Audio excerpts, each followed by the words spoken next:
အခုမြင်တွေ့ရတဲ့မြင်ကွင်းကတော့မီခိုးရောင်မြူနှင်းနေဝေမိုင်းနေတဲ့ပါရှားပင်လယ်ကွေ့ရဲ့ညာဘက်ပင်လယ်ပြင်ကြီးထဲမှာစီမီရိမ်ဝါဝါလေးကိုကိုင်းထားပြီးတော့ပင်လယ်ရေအောက်ထဲကိုစိုးရိမ်တကြီးစိုက်ကြည့်နေတဲ့အဗနုဘာတူတာရဲ့မျက်နှာပါပဲဘေးနားမှာတော့အပေါ်ပိုင်းကုန်လုံးဒီနဲ့ရင်ကုန်းသမားတွေဟာနှာခေါင်းမှာလက်ခုံကလစ်တွေညှက်ပြီးတော့ပင်လယ်နက်ထဲကိုဒိုင်မင်ထိုးဆင်နေကြတယ်နောက်မှာတော့ရေလှိုင်းပုတ်တန်ခောက်အောင်နဲ့အတူထူးဆန်းနေအားရဲရေလုံးသားတွေရဲ့တချင်းကြီးတန်တိုးတိုးလေးကိုကြားရပါတယ်အရှေ့အာဖရိကရဲ့ဒုက္ခပုံကီလိုဝါမြို့မှာရရော့တဲ့ဘရင်ကြီးစင်သွယ်နန်းဆောင်တွေကြားထဲမှာလာပေါင်းများစွာဘူးတူတာရှာပြီးတဲ့နောက်အဗနုဘာတူတာဒီလန်းချောင်းကိုအရှိမြောက်ဖက်စီကိုရုတ်တရက်လှည့်လိုက်ပါတယ်ကီလိုဝါမြို့ကနေထွက်ခွာလာခဲ့တာရပောင်120ကျော်1332ခုနှစ်ဝန်းကျင်ရောက်လာတဲ့အခါမှာတော့သူဟာအာရေဗျကျွန်းဆွယ်ရဲ့အစွန်ဆုံးကတောင်ကုန်းထူထပ်ပြီးတော့ပူပြင်းလာတဲ့အိုမန်ပြည်နဲ့ဘာရှားပင်လယ်ကွေးတွေကိုခြေချမိတော့တယ်ဒီနေရာကသူခရီးစဉ်တစ်လျှောက်မှာအဆန်းရွားဆုံးဒေသဓလေ့တွေနဲ့ရင်သက်ရှုမွဲဝယ်ရာယတနာတိုက်ကြီးကိုသူ့မျက်လုံးတွေနဲ့လက်တွေကိုမြင်တွေ့ခဲ့ရတဲ့နေရာတစ်ခုဖြစ်ခဲ့တယ်အိုမန်ပြည်ကိုရောက်လာတဲ့အခါအဗနုဘာတူတ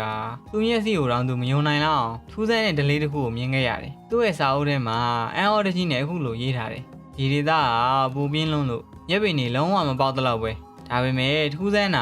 သူတို့ရဲ့ကလောက်အုပ်တွေမြင်းနေနဲ့နွားတွေကိုမျက်မကြွေးဘူးပင်လယ်ထဲကဖမ်းမိတဲ့ငါးတက်တာငါးချောက်တွေကိုကြွေးပြီးတော့မွေးမြူကြတယ်တဲ့ငါးစားတဲ့အကောင်တွေဆိုတော့ကျွန်တော်လည်းမမြင်ဘူးပါဘူးတော်တော်လေးထူးဆန်းနေနော်နေဘူးရှိန်နေပြင်းပြင်းတောင်နေတဲ့အိုမန်စိတ်ကန်းရဲ့ဈေးကွက်ကြီးထဲမှာတော့ကလောက်အုပ်ကြီးတွေကအနှဲဆိုးလာတဲ့ငါးချောက်ပုံကြီးတွေကိုတကြွန်းကြွန်းနဲ့အရသာခံပြီးတော့ဝါးစားနေကြတာကိုတွေ့ရတယ်အိုမန်ရဲ့ဇာဖာမြို့မှာဆိုရင်ကဘာပေါ်မှာတန်ဖိုးအရှိဆုံး Loven လို့ခေါ်တဲ့နန်းသာဈေးကော်ပင်တွေကိုအကြီးအကျယ်စိုက်ပျိုးထားတာတွေ့ရတယ်။အဲ့ဒီအပင်ရဲ့အဆေးကိုချစ်ယူပြီးတော့မိရှို့လိုက်ရင်ထွက်လာတဲ့အမွှေးနန်းသာဟာတစ်မျိုးလုံးကိုသင်းမြက်နေတာမလို့အဗနုဘာတူတာဒီမျိုးပြကြီးကိုမှော်နန်းသာမျိုးတော်လို့တင်သားခဲ့တယ်။အိုမန်ကနေတဆင်းသူကဟော်မုစ်ရေလက်ကြားကိုဖြတ်ပြီးတော့ပလဲရတနာတွေရဲ့အမိမြေဖြစ်တဲ့ဘာရိန်ကျွန်းစုဘက်ကိုသင်္ဘောနဲ့ခီးဆက်ခဲ့တယ်။အဲ့ဒီဟော်မုစ်ရေလက်ကြားအခုအီရန်နဲ့အမေရိကန်စစ်ဖြစ်နေတဲ့နေရာပေါ့နော်။အခုဟော်မုစ်ရေလက်ကြားကိုပိတ်ထားလို့ကျွန်တော်တို့စီသေးတွေတက်နေတယ်ပေါ့နော်အဲ့ဒီနေရာပါအဲ့နောက်မှာတော့အဗနုဘာတူတာသူ့ဘဝမှာအသက်ထိတ်စရာအကောင်းဆုံ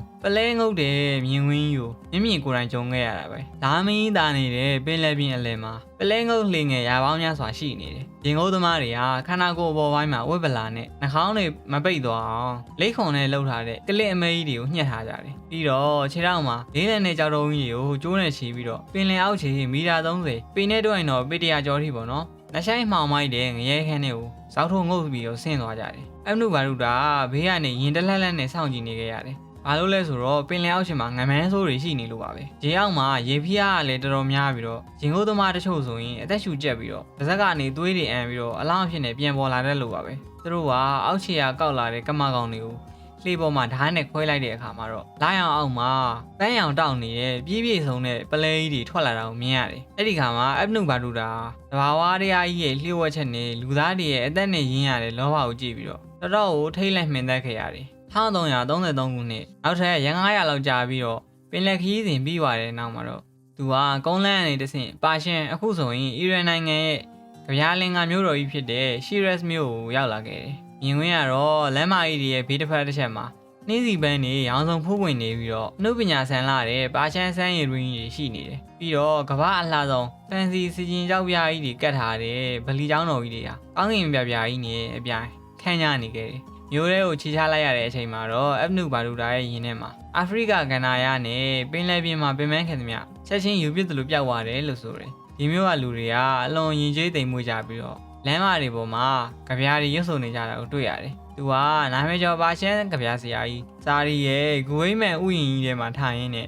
ဒေသခံပညာရှင်တွေကမ်းပြီးတဲ့ပါရှန်ရှာလဘတ်အချိုးအေးအေးတွေကိုတောက်ပြီးတော့ကဘာကြီးမှာကျန်းတဲ့နေရာတွေရှိသလိုအခုလိုနူးညံ့ပြီးတော့လက်ပြည်လိုလှပတဲ့နေရာတွေလည်းရှိပါလားဆိုပြီးတော့သူ့ရဲ့မှတ်တမ်းထဲမှာအလွန်ကြည်နူးစွာရေးသားခဲ့တယ်လို့ဆိုတယ်။ပါရှန်ပြည်ရဲ့နှင်းစီမျိုးတော်ရှီရက်စ်မှာစာပေဘူးသူရာတွေပလဲရတနာအလှပတွေနဲ့စိတ်အပန်းဖြေလို့ဝါသွားပြီဖြစ်တဲ့အဗနုဘာတူတ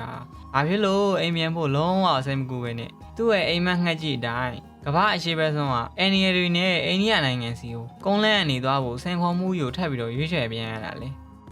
အဲ့တော့ဆိုရင်သူကအီရန်နေပြီးတော့အာဖဂန်ကိုဖျက်ပြီးတော့အိန္ဒိယရဲ့ဝင်တာပေါ့နော်ဒါဆိုရင်ဘာဖြစ်လို့ပါကစ္စတန်ကိုမဖျက်တာလဲလို့ပြောရင်အဲ့တော့ပါကစ္စတန်နိုင်ငံရှိတာမရှိသေးတာပါပါကစ္စတန်ဆိုတာနောက်မှအိန္ဒိယနေပြီးတော့ကွက်ထွက်သွားတာပါ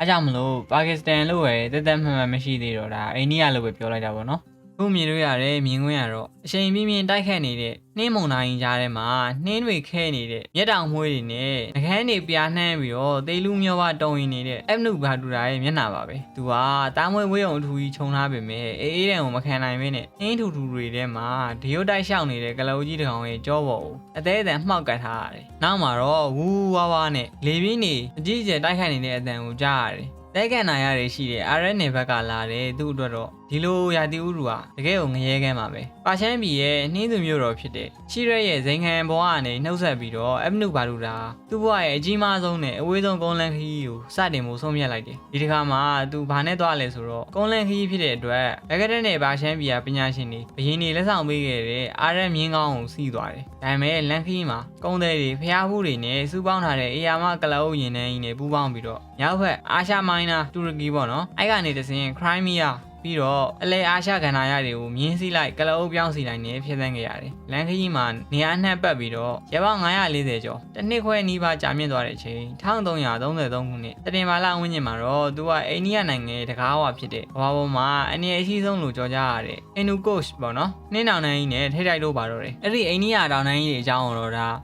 ဆရာမြတ်သန်းတင်ရဲ့ရွှေပြည်တော်မျှော်တိုင်းဝေးဆိုတဲ့ဝတ္ထုထဲမှာတကယ်ကိုခန်းခန်းနားနားနဲ့ဖော်ပြထားတာတွေ့ရတယ်ပေါ့နော်။အဲ့ဒီရွှေပြည်တော်မျှော်တိုင်းဝေးဆိုတဲ့စာအုပ်လေးကိုလည်းဖက်ကြည့်ပါစာအုပ်လေးတော့မဟုတ်ဘူးပေါ့နော်စာအုပ်ကြီးပေါ့နော်သူကပါရှမ်းဘာသာစကားအရဟိန္ဒူကိုဆိုတာဟိန္ဒူလူမျိုးတွေကိုတက်တဲ့နေရာလို့အဓိပ္ပာယ်ရတယ်။ဘာဖြစ်လို့လဲဆိုတော့အိန္ဒိယဘက်ကလာတဲ့ကျွန်းတွေခီးသွားတွေကဒီတောင်တန်းကြီးရဲ့အေးခဲလာတဲ့စီးနှင်းတန်းကြောင့်လမ်းမှာတင်အစုလိုက်ပြုံလိုက်အသက်ပြောက်ခဲ့ကြလို့ပါပဲ။အမ်နုဘာဒူရာတို့ရင်းနှန်းကြီးဟာအမြင့်ပေ1300ကျော်ရှိတဲ့ကျင်းမြောင်းတဲ့ကြောက်တောင်လမ်းကြားတွေအတိုင်းမြင်းတွေကိုဆွဲပြီးတော့ဒီရုတ်တိုက်တက်ခဲ့ရတယ်။အမ်နုဘာဒူရာသူ့စာအုပ်ထဲမှာတုံးလုံးထောက်ချစွာနဲ့ဒီလိုရေးခဲ့တယ်။ဒီတောင်တန်းကြီးမှာစီးနှင်းနေတာဘလောက်တောင်ထူထပ်နေလဲဆိုရင်ခီးသွားတွေကနှင်းနေထဲမှာမြုပ်မသွားအောင်မြင်းတွေကလအုပ်တွေရဲ့ရှေ့ကနေအေယာမတေးဖျာကြီးကိုခင်းပြီးတော့ရှောက်ခဲ့ရတယ်လို့ဆိုတယ်။အဲ့ဒီမှာခြေချော်ပြီးတော့ကြောက်ထဲပြုတ်ကျသွားတဲ့ကလအုပ်တွေအေးတန်ကြောင်လမ်းဘေးမှာတင်တောင့်တင်းပြီးတေဆုံးနေတဲ့ခီးသွားဘော်တွေရဲ့ရုပ်အလောင်းတွေကိုအမနုဘာဒူရာစိတ်မကောင်းစွာပဲမြင်တွေ့ခဲ့ရတယ်။သူ့ခမရမှာလည်းနှာခေါင်းထဲကသွေးတွေထွက်ခြေပြားလက်ပြားတွေထုံကျင်ပြီးတော့ခန္ဓာရထဲမှာတင်မင်းနဲ့ရင်ဆိုင်ခဲ့ရတာထက်ပိုပြီးတော့ဆိုးဝါးတဲ့စီးနှင်းငရဲခန်းကိုကြော်ဖြတ်ခဲ့ရတာပေါ့။ဒါပေမဲ့ဒီလိုအေးခဲလာတဲ့ငရဲခန်းကြီးကိုရပ်ပေါင်းများစွာကြော်ပြီးတဲ့နောက်မှာ